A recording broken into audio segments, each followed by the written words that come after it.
The psalm this morning started with a couple questions, and I don't know if you caught that at the beginning. They're great questions. The psalm began with that question, Lord, who may dwell in your sanctuary? Who may live on your holy mountain? And that seems a little stilted language, and so Eugene Peterson, in his Message translation, he worded it this way, which I think gets more to how we can understand it. God, who gets invited to dinner at your place? How do we get on your guest list? It's a question, and one's like that wonder, who are God's people and who are God's children? And what do we need to do? Who do we need to be? Those kinds of questions are questions that people have been asking for a long time. Psalm 15 was written by David, which is 1,000 years before Jesus, and now another 2,000 years since then, and people are still asking those same questions. The Barna Group is a research organization today that conducts polls and asks people just those kinds of questions. And then they publish and share their insights into that. The gospel stories were written to help us answer those questions. And each of the gospels has a different angle or a different take on Jesus' life, a different emphasis that the gospel writer is trying to pull out. They want to look at Jesus' impact from a different perspective. And in Matthew's gospel, which we have been reading and will continue to be looking at, Matthew highlights Jesus' role as the teacher. Being a teacher is very important in terms of Jesus' role for us and for his disciples at the time. And so last week, as we were reading about Jesus beginning his ministry, Matthew writes that Jesus then, after calling those disciples, begins to preach and to teach. He says that Jesus went throughout Galilee teaching in the synagogues. And he goes on to mention the healings and the other casting out demons and things that Jesus did. But the teaching came first. And so as we begin this chapter in chapter 5, it's not a surprise that the first big event of Jesus' ministry that Matthew wants to tell us about, is Jesus beginning with this teaching sermon. If Matthew was going to answer that question about who's invited to God's table, who's invited to God's sanctuary, who's invited to be part of God's family, his answer would be those who seek to be students of teacher Jesus. So the next 4 Sundays, our readings for the worship service will come out of this teaching sermon, this Sermon on the Mount. And it's called Sermon on the Mount because in verse 1 we read, when Jesus saw the crowds, he went up onto a mountainside and he sat down. At that time, the Jewish teachers, if they were going to start teaching something really serious, they sat down to do it. So he sat down, and his students, his disciples, gathered around him, and he began to teach. The notes in my NIV study Bible said that the Sermon on the Mount is King Jesus' inaugural address. He calls this group of ordinary folks, we thought about that last week, those people that he was calling to become fishers of people. Jesus gathers them around him and begins to teach them what it means to be fishers. And he teaches them who they need to be fishing for, what their responsibilities are, how they should live together, how they should relate to those that they're fishing for, what they should pray for, what their attitudes are. All of these are things that Jesus puts into this teaching sermon. And the temptation that we face, both with that psalm and with this list of Beatitudes from the Sermon on the Mount, is turning them into a list of accomplishments or qualities that we have to attain. In every century, there have been those who take that relationship with God through faith and twist it into this list of rules and regulations, into a religion of rules. And the Pharisees at the time of Jesus were notorious for that, for picking apart every directive and making it a legalistic list of do's and don'ts, which then became for them this marker of are you in or are you out? And they would use that to answer those kinds of questions that Psalm 15 asks about who is in your family, God? Are you a Jew or not? Are you a Christian or not? Go down the checklist, mark it off, jump through the hoops, measure up.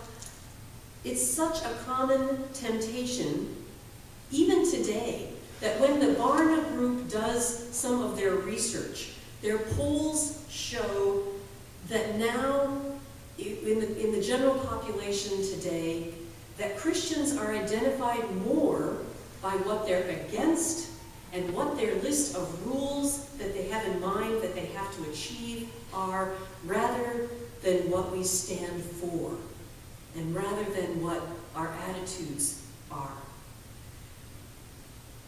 People have in mind a legalistic religion rather than a loving relationship. And that next step from a legalistic list of do's and don'ts, from thinking that you have to achieve them, is that somehow if you do that, that there should be some rewards. Today's prosperity gospel teaches that if you love God and you do all those right things, that God will be pleased with you and you will be blessed. You will be blessed with wealth and possessions and opportunities. And of course, the flip side of that is if you don't do those things that are on the list, if you fail and make mistakes, that God will punish you. If you are poor, if you're struggling, if you're somehow on the wrong side of history, that God is not pleased with you. The attitude was so common at Jesus' time, which explains that when Jesus said some of his sayings, like when he told his disciples that it was harder for a rich man to get into the kingdom of God than a camel through the eye of a needle, people were shocked. When he told them that the blind man's blindness had nothing to do with his having sinned, they were shocked. And I think we have similar temptations today to think that somehow our difficulties are an indication that God has withdrawn his blessing from us or has somehow moved away from us. And so we need to resist the temptation of turning Psalm 15 or this list of Beatitudes and blessings in Matthew 5 into a list of requirements. It's not. It's a picture. It's an image of those to whom God opens his arms and invites to his table. Those who God calls to be fishers, and those to whom we should be reaching out as fishers. We need to reframe our understanding of who is blessed. Several years ago, a missionary colleague of mine went through a challenging and a stressful time. He was overwhelmed by the needs of the people he was serving in the country where he was overseas. There were many demands on his time there.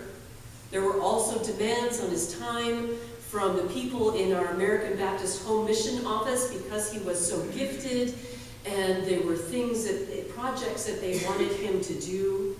There were demands on his time from folks like us in the churches who wanted him to come and speak and share about the exciting ministry that he was involved in. I'm going to call him Joe, but that's not his real name. With all of these demands on Joe's time, he began to have a hard time sleeping.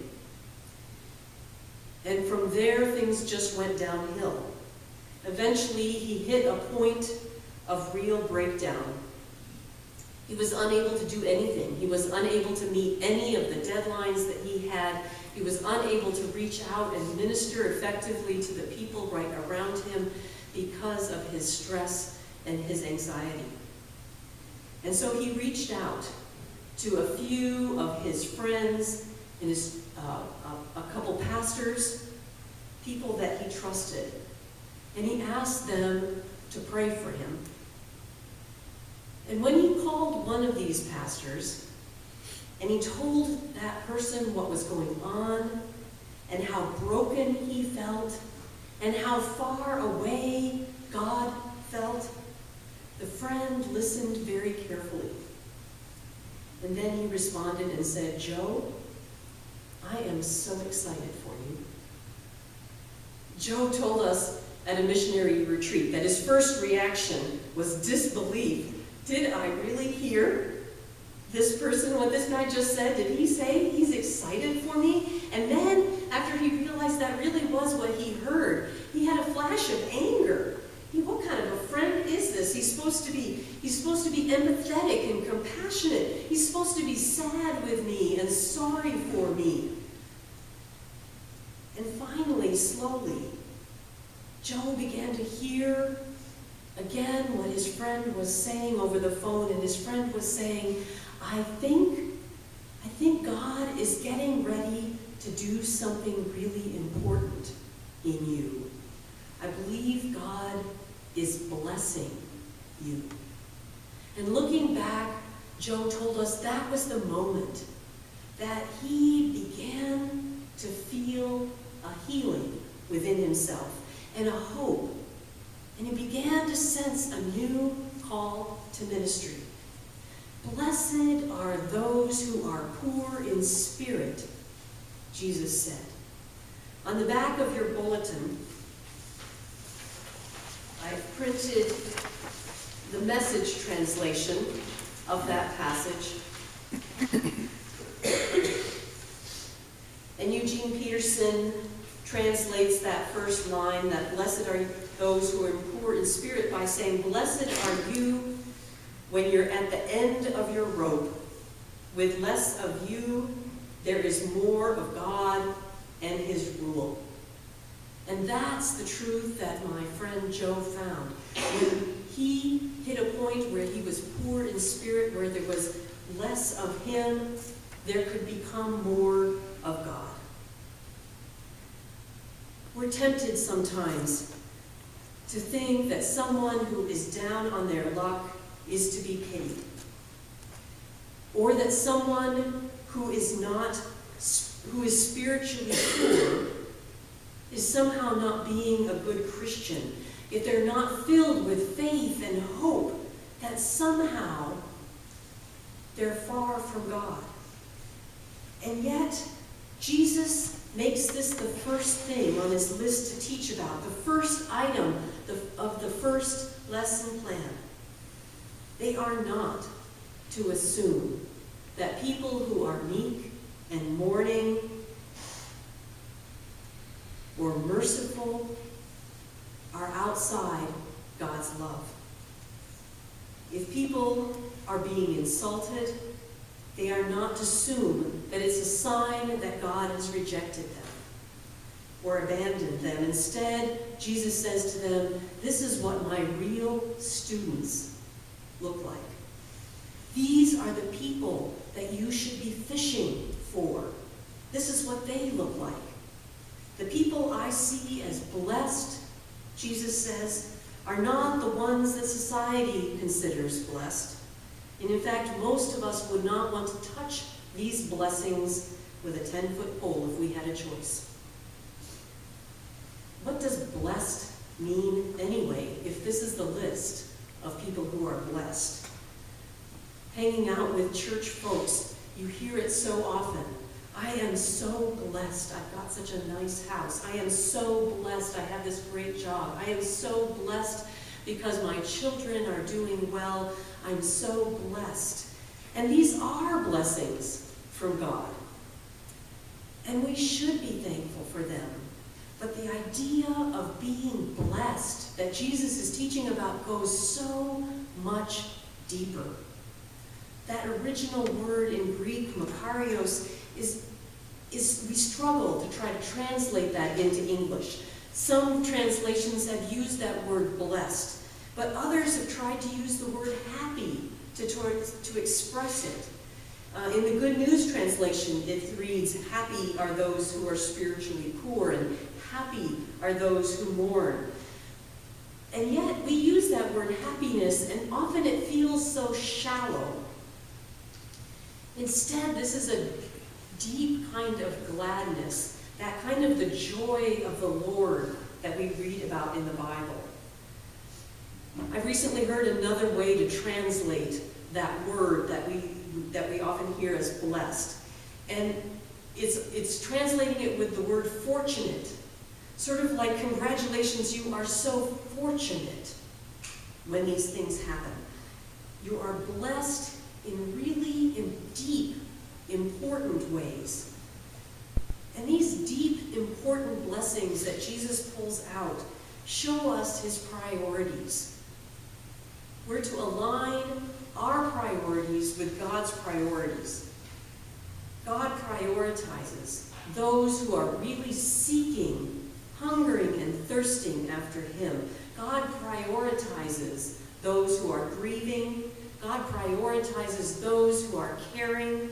God prioritizes those who are trying to mend conflicts and mend relationships and make peace. The other danger, besides making this a to-do list of things that we need to try to accomplish, is to try to turn it into this recipe then for happiness, or this keys to success. Instead, Jesus is teaching us that God shows up when we least expect it.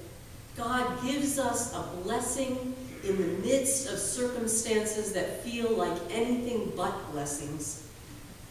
Blessings from God are not something we can earn, but they are pure gifts of grace. God meets us in those broken places, in our vulnerability, in our regret, and opens the door to his home and invites us to sit at the table and wants to bless us. Jesus shares these qualities of those who are blessed and follows through with what the blessing is going to be. What's at stake here for those who mourn or are merciful? He is very specific about what it is that those people will receive. It's about being a part of the kingdom of God, being a citizen of God's nation. It's about receiving mercy yourself. It's about being called God's child. It's about seeing God. If you remember, those who are blessed are those who are pure in heart, for they will see God. The blessings that are at stake here are incredible. And so, I want you to listen again, and I'm going to read the passage again from that Message translation. And you can follow along from the back of the bulletin, or you can just close your eyes and listen. But I want you to be watching or listening for the place in this passage where maybe you see yourself. I want you to be listening for words that catch your attention. You're blessed when you're at the end of your rope. With less of you, there is more of God and his rule. You're blessed when you feel you've lost what is most dear to you. Only then can you be embraced by the one most dear to you.